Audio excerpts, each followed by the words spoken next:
Hola amigos, amigas de Culticana, ¿cómo andan? Bienvenidos y bienvenidas a un nuevo video.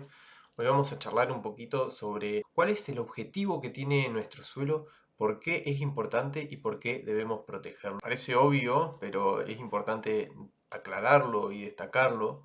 Nuestro suelo cumple varias funciones dentro de lo que es el planeta Tierra. Uno que es el que ya conocemos, que es la capacidad de alimentarnos, básicamente, ya que es el sostén principal de nuestros cultivos, si bien existen algunos otros métodos, como por ejemplo la hidroponía.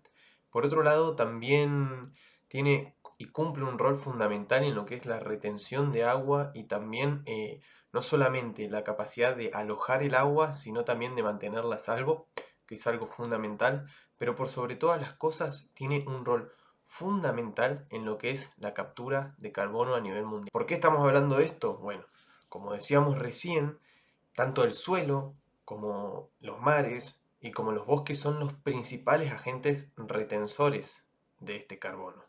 Para seguir hay que comprender algunos conceptos fundamentales, pero que son bastante básicos. Supongo que todos alguna vez han escuchado hablar de crisis climática, calentamiento global y carbono. Bueno, el carbono cumple un rol fundamental en nuestra vida, en nuestra cotidianidad. Se encuentra absolutamente en todos los espacios que habitamos, en todo lo que vemos, se encuentra en nosotros mismos, se encuentra en las plantas, se encuentra en todos los seres vivos y por sobre todas las cosas se encuentra liberado en la atmósfera.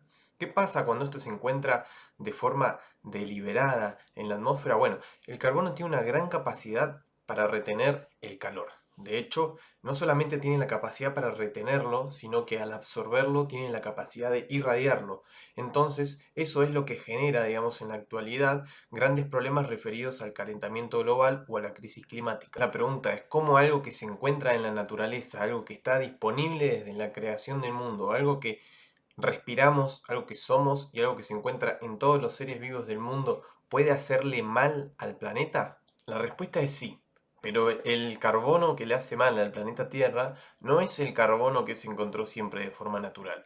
Para entender un poco mejor esto hay que viajar un poco hacia atrás en el tiempo, hacia la revolución industrial y entender que quizás ese fue uno de los primeros factores que empezaron a generar, digamos, todo lo que es el calentamiento global y a su vez también los excesos de carbono en la atmósfera. ¿Qué pasó? Bueno, por medio de la revolución industrial empezó a aparecer por primera vez en la historia el carbono por culpa del hombre. Ya no se encuentra a partir de esta época disponible solamente en la atmósfera, sino que somos nosotros mismos, los seres humanos, los encargados de liberarlo. ¿Cómo? Por medio de las industrias, por medio de la sobreproducción, por medio de la sobreexplotación, porque al talarse los bosques para generar mesas, sillas, casas, al explotarse los mares, también se empieza a desbalancear un poco Entonces tenemos un doble problema, porque por un lado, por culpa de la industrialización,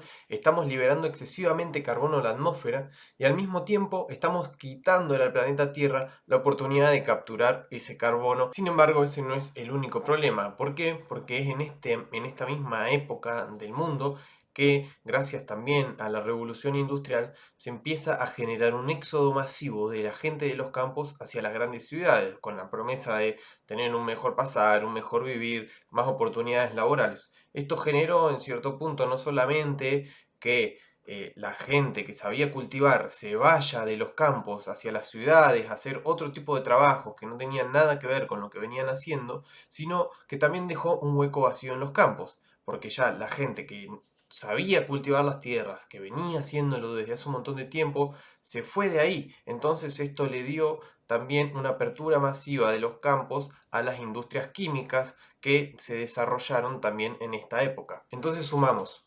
sobreexplotación de los recursos naturales, utilización de fertilizantes químicos y pesticidas, una expansión de las zonas urbanas a gran escala y al mismo tiempo un detrimento de las zonas rurales. El resultado es claro y lo estamos pagando hoy en día por culpa de las malas políticas urbanas y de la gestión de las ciudades.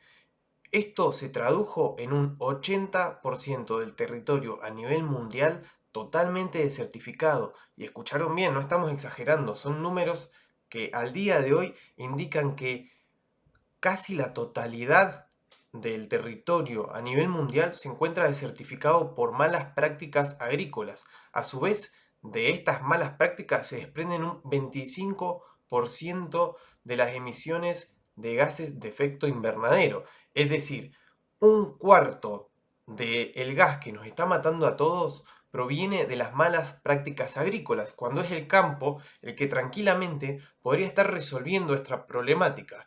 De hecho, uno de los ejemplos quizás más importantes de este milenio lo dio el ministro francés de Ambiente, quien estableció o impulsó un programa que se llama 4 por 1000, que básicamente lo que permite o lo que asegura es que por medio de la agricultura regenerativa y la regeneración de estos campos se puede empezar a capturar gran parte del carbono que estamos emitiendo a nivel mundial. Entonces nos ponemos a pensar, ¿por qué cultivamos de la forma que cultivamos? ¿Por qué sobreexplotamos todos los recursos naturales? ¿Y por qué tampoco estamos aprovechando la capacidad que tiene el suelo, la naturaleza y un montón de microorganismos, ya sean hongos, bacterias, de regenerarse por sí mismos? Bueno, básicamente lo que nos falta es información. Eso es lo que vamos a charlar un poco hoy. ¿Cómo podemos hacer para trabajar nuestro suelo y aportar a reducir el calentamiento global, pero también mejorar la salud del planeta? Pero ¿cómo es que nuestro suelo tiene la capacidad de retener el carbono? Bueno, básicamente lo hace por medio de la materia orgánica. La materia orgánica no solamente es carbono, sino que tiene la capacidad, por medio de su descomposición, de estructurar este carbono a nuestro suelo. Es decir, cada vez que se cae una rama, cada vez que se cae una hoja, un fruto, un resto de verdura, incluso con los restos de nuestra propia cocina y los estamos compostando, estamos generando una materia rica en carbono. Durante este proceso, si bien se libera el dióxido de carbono a la atmósfera, se fija el carbono a estos nutrientes y puede permanecer allí durante miles y miles de años. Es decir, que a medida que tengamos un suelo cubierto, vamos a tener el carbono retenido. Por otra parte, el carbono también se encuentra alojado en el sistema radicular, es decir, en la rizósfera de las plantas, no solamente porque allí se encuentran y se alojan cientos de miles de millones de microorganismos como hongos, bacterias, lombrices, ácaros, que en cierto punto o en mayor medida son carbono, sino que también por medio de los procesos que se dan en las raíces, el carbono se retiene. Entonces, ¿qué pasa cuando hay un suelo que está descubierto? El carbono no se retiene. ¿Qué pasa cuando el carbono no es retenido? Se libera a la atmósfera, generando un calentamiento excesivo del planeta, que no solamente nos afecta en ponernos o sacarnos un buzo en las distintas estaciones, sino que también genera la pérdida y diversidad de los ecosistemas, ya que se van adaptando o no adaptando a los cambios climáticos que ocurren en las distintas zonas.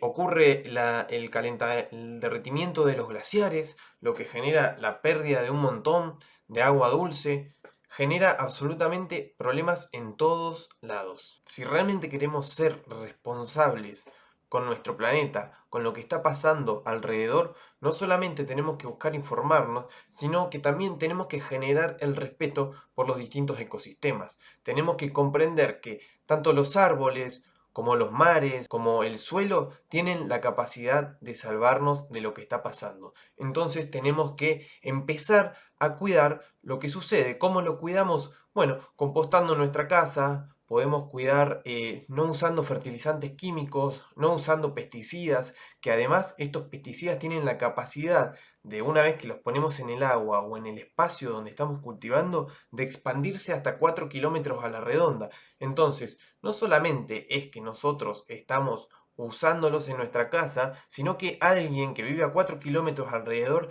puede estar hasta tomándolos. Es verdad que muchas veces parece que nada de lo que hagamos en nuestras casas o nuestros esfuerzos individuales pueda llegar a cambiar verdaderamente las cosas. También es verdad que los principales contaminadores del planeta, los principales explotadores del mundo, son las grandes empresas.